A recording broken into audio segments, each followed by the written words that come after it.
Diabetes doesn't wait. It doesn't wait to give you that 2 week reprieve after the holiday season to get some habits and emotional stuff with food tidied up before it will hit. It's not patient. It's not going to give you a second chance.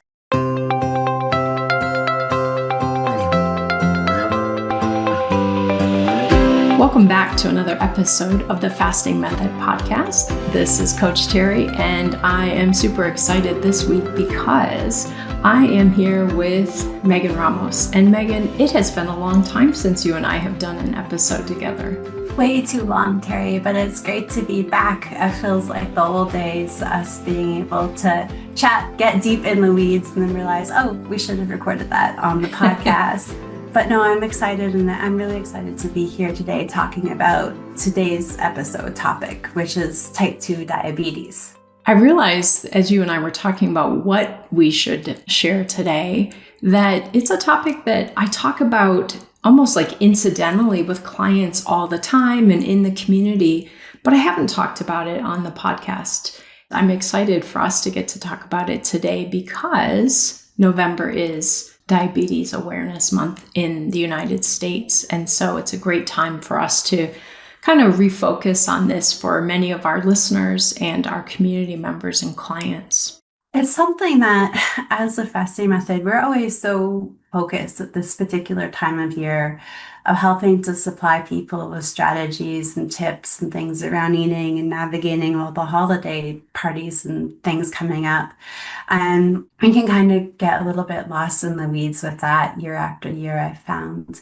And as we've started to embrace some of these more monthly themed concepts at the fasting method, just sort of thinking about November. What are we going to focus on November? And all the regular themes came up, how to handle holiday parties, social pressures.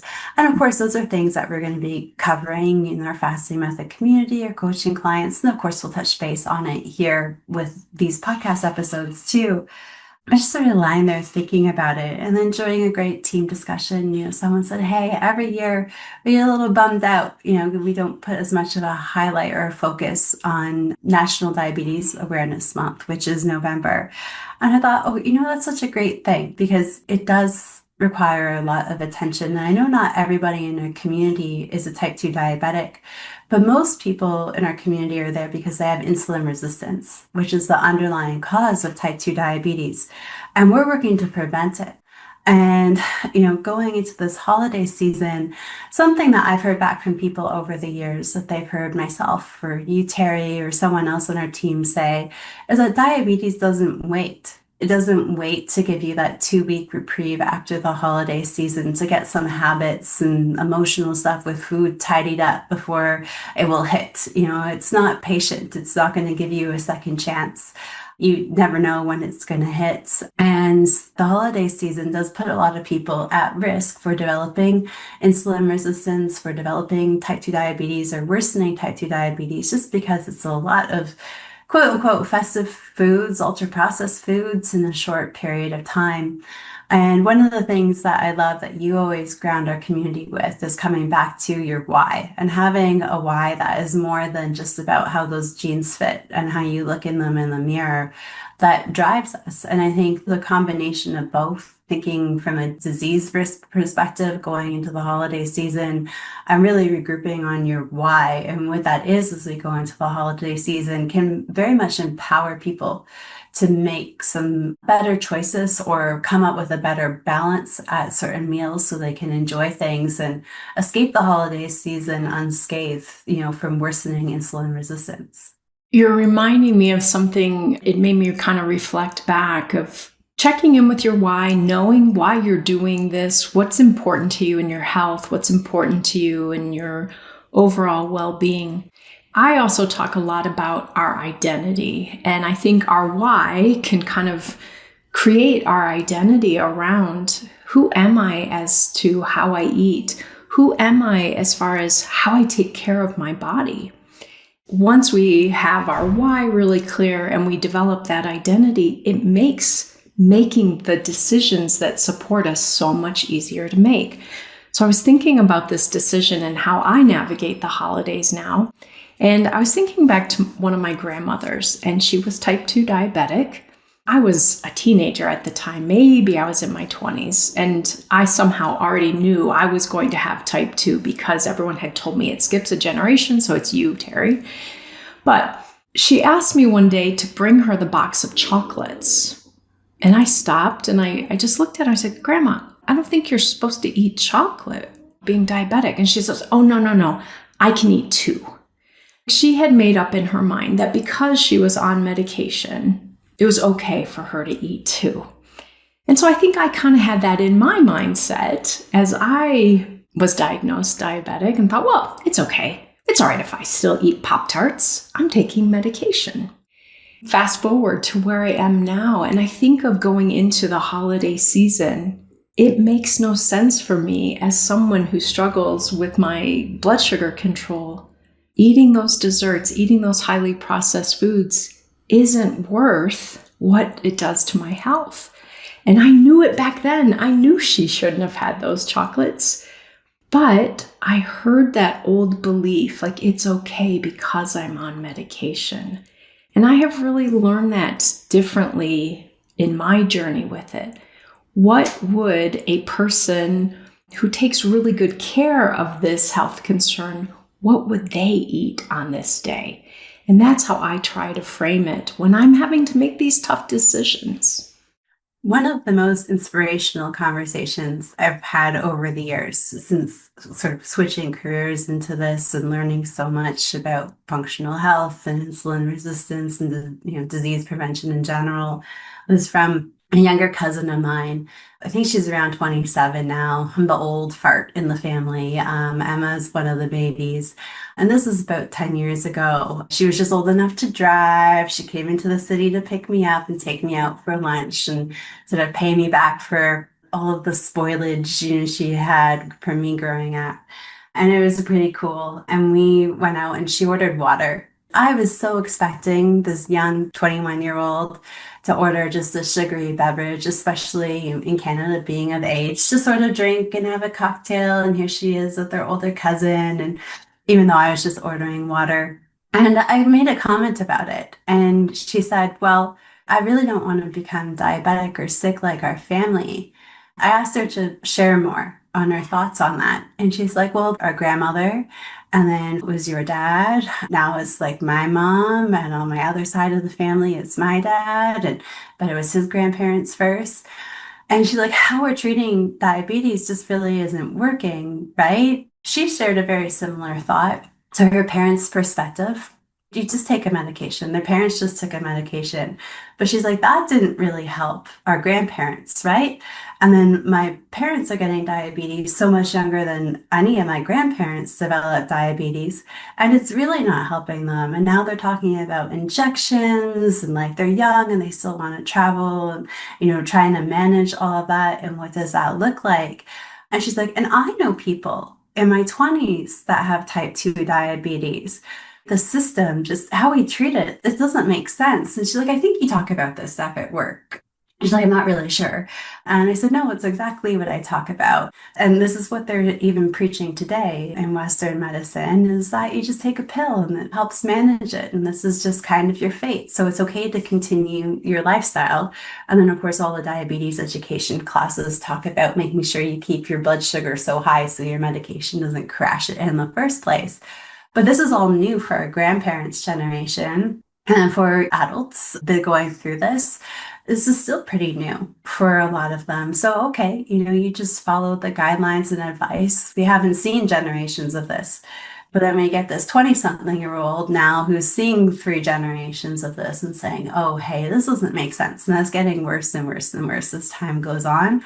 So we need to do something about it. We need to act differently. The advice clearly doesn't make a whole lot of sense. She's in social justice. I don't know if she's taken a biology class in a really long time. So I thought that was kind of neat, and it gave me a lot of hope. I feel bad for my parents' generation because they didn't know. Like diabetes, type 2 diabetes was such a new illness, right? And all of the information is just so crazy. Enjoy your holiday season. Eat lots of this. Keep your blood sugar high. In Ontario, where I hail from in Canada, there's this rule called 5 to drive. So if your blood sugar is below 5 millimoles per liter and you're type 2 diabetic, you could face penalty. So in the United States, that's 90 milligrams per deciliter. And we know we're largely all targeting numbers in the 80s. So imagine having to be 5 to drive or 90 to drive or feeling at risk. And the reason why it exists is because they don't want people taking their medication and becoming hypoglycemic. But then your blood sugar levels are good. Why are we eating to make them worse to take medication to bring them back down? Why can't we figure out ways to mitigate that a bit better?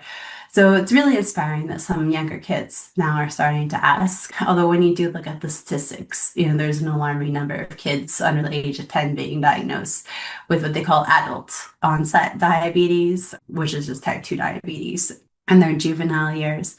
So, I mean, it is a scary time in that sense because unlike Emma, who is in her 20s and could formulate these decisions with her prefrontal cortex, most 10-year-olds are still very much halfway through development of their prefrontal cortex, and they have a lot less control over what it is that they eat versus a 20-year-old who has a lot more input, definitely a lot of input at that point, probably solely responsible for what she eats at that age. Well, Megan, it makes me think about who do we see in our community, who listens to our podcast, who do I work with as clients. And yes, I have a number of people who come to me already having been diagnosed type 2, but I have a lot of people coming to me and a lot of people in the community that now are aware that pre-diabetes is a really important time to address what is going on. They know that they don't want to get to the stage where it's full-on diabetes. And I try to always emphasize it's all about a progression. And before you even have someone identify that it's prediabetes, it's insulin resistance. And that starts even before the prediabetes, well before the type 2 diabetes. I was diagnosed, I think I was 32. And, by some standards, that was pretty young. Now, as you mentioned, we have even younger people being diagnosed with it. But the idea that when I was diagnosed, my HbA1c was 13. It was over 13. How long do you think I had insulin resistance before I was diagnosed? 15 years? 20 years? So that idea that how my lifestyle was working with what I was eating, my lack of movement, stressors, and whatever I wasn't managing, I had this developing over many years. And I sometimes, of course, wish I could turn back the clock and go back knowing what I know now. I might have stopped eating Pop-Tarts a little bit sooner in my life had I known that I was developing this serious of a concern, and how much better things may have been for me had I started to manage it in the very early stages. So I get very excited when I get clients or get consults with people who say, I found out that I have insulin resistance. And I'm getting a little bit giddy and they're like, Terri, this isn't fun. I'm like, no, but changing it now helps you not have to go through the stages of developing into type 2 diabetes. We can do something about this now. It's really great that they come, I think, especially see you on our team, because you can focus a little bit more on behavioral mindset aspects. And I think that's what the pre-diabetic population with insulin resistance struggles with so much. I'll say one of the most defeating things in nephrology. So nephrology is the study of kidney disease. Jason's a nephrologist. Jason and I have a background in kidney disease. Is that it's usually a slow burn developing kidney disease, really slow. Every now and then it's just rapid fire, but usually it's a really slow thing to develop. And it can be like watching a train wreck in slow motion. Especially we have a younger patient who has a very full life and young kids. And I would plead with them about their diet and nutrition and all these factors that could help slow down their kidney disease and improve their lifestyle. Oh, but we've got soccer practice 3 nights a week. It was so-and-so's birthday. There's 8 kid parties coming up. It was a night out with my girlfriends, and I don't get that very often. One thing after another, and I'm watching their kidney function go from 60% to 45%, 30%. And I'm pleading with them, but they feel good. They don't feel unwell. No one's dangling words like transplant or dialysis in front of them. As it starts to get lower, we start saying, well, if it does drop more, we have to start talking about these things. Well, it's now taken a few years for it to go from the 60% to 30%, so we'll be fine. And then it hits 15%, and they come in, and that's when dialysis comes up, and that's when transplant comes up. And I believe in a lot of places, it might vary with insurance in the United States, you can be eligible for a transplant without being on dialysis. That's not the case in Canada. You have to go on dialysis first, which is a big deal before you can qualify for a transplant. Even if you have a live living donor, that's a good match. And then this is that they come in and they're willing to do anything. They will never look at this food again. They will never drink another beer again. They will exercise. They will take care of themselves. And it's just like the damage is done. You blew up the building with the kidneys over time. There's not a whole lot we can do at this point. These are realities. We can try to do all the lifestyle stuff now. You absolutely should. 10,000%, because this is in the future. If you want to be a good candidate and have a successful transplant, you want to live a good long life on dialysis, we need to do all of these things, especially the dialysis, because we're just going to fill you up with sugar a few times a week or every day, depending on the type that you do. So we need to implement these things. We can maybe slow it down by a few months, but we're not going to slow it down by a few years. And so I found in my experience, I tend to worry so much about this pre-diabetic population at the holiday season because they do feel well. Their medications aren't crazy. They're not injecting themselves and having to monitor their blood sugar levels so much. And then it becomes more of habits and the food emotions and traditions, and then the uncomfortable feeling of not participating or turning things down or eating differently.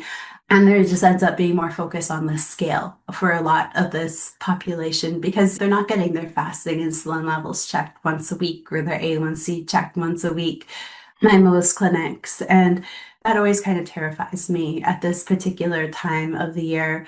And what I've always found is, we have a lot of people who are diagnosed diabetics. They go through a holiday season, but they have this bigger motivation to reverse this condition for a whole bunch of reasons and come off of medications. And, they tend to get through the holiday season with a modified approach. It's not always giving up every tradition or not eating a certain food, but eating it differently or a smaller portion, or just being more thoughtful as they approach holiday meals. And they tend to come out with lower A1Cs with some weight loss and medication reduction, or at least hang steady.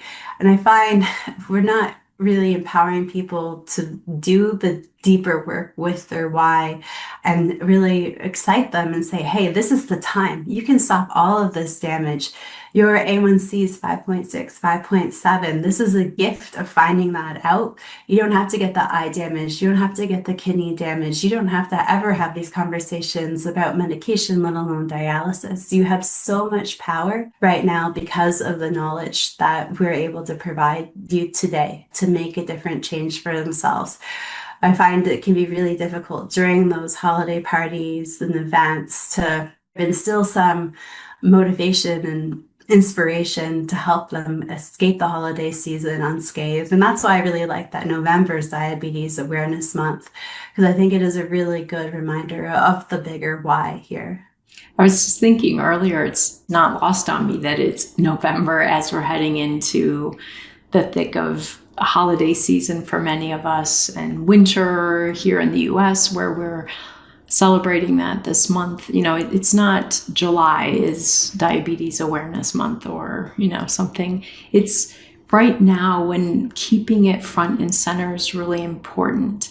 And again, going back to this identity piece, I think it's important to think about how do I want to feel even during those holiday occasions? Many of us are a little over-controlled by that lower brain that wants to just feel the fun of the sugary beverages and the desserts and certain foods. But how do you really want to feel as far as brain fog, being able to be present with the people? Or do you need to go in the living room and take a nap after the meal because of the sugar crash that you're on? And so just to really, again, thinking about taking good care of me, not being perfect, not being rigid, but taking good care of me. What does that look like?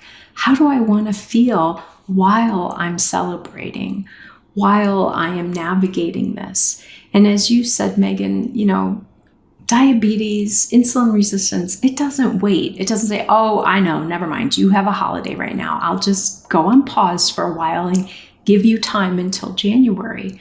And so how do I proactively take care of myself during this time and still enjoy it?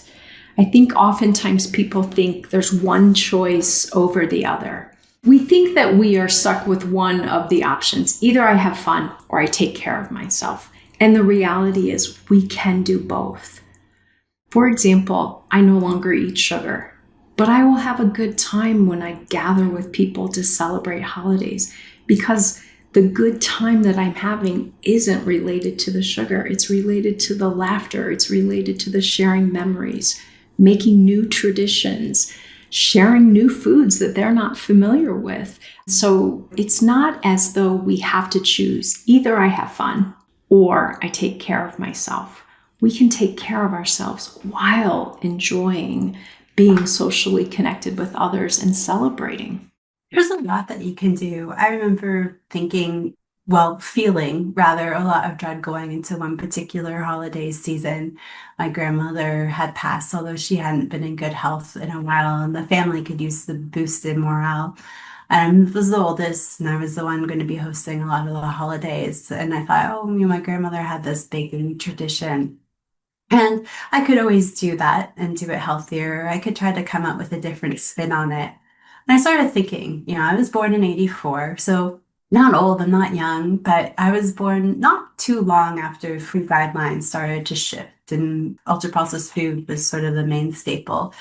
And I remember in those very early holiday days, our family would eat dinner and then we'd play games all night together. We wouldn't be eating all night. There'd be coffee and sometimes there'd be something passed around. The focus was on the game. The focus was on like rummy or whatever we were playing. And the kids were all involved and it was always so much fun. And then as years changed, it became just super food centric. And we had enough food for like 8 families, just for the one family. And it was all garbage and we would just sit around and eat and no one would feel well. And then we'd go home in our comatose state. So I started thinking, I had to do an event with my cousins leading into the holidays. So let's do games. Let's bring that back. I can have charcuterie items and those type of things because people, want to eat when we come together with our communities over food. And it was actually a huge hit. People didn't notice that they weren't stuffing their face with garbage. No one left feeling awful. People commented on the next day, had younger cousins who were sort of in their early adult years, grateful that they didn't gain weight. And so we transitioned that cousin night to when my husband and I hosted our big family Christmas Eve party. We brought back some of the games that we used to, and everybody had so much fun. And nobody noticed that we weren't stuffing our face with cookies and cake after we had the big main meal. Everybody shifted and everybody talked about how that was great and we needed to do it at more holidays. And so winter in Toronto is not pleasant always. We're not always going to be going out for a walk after dinner.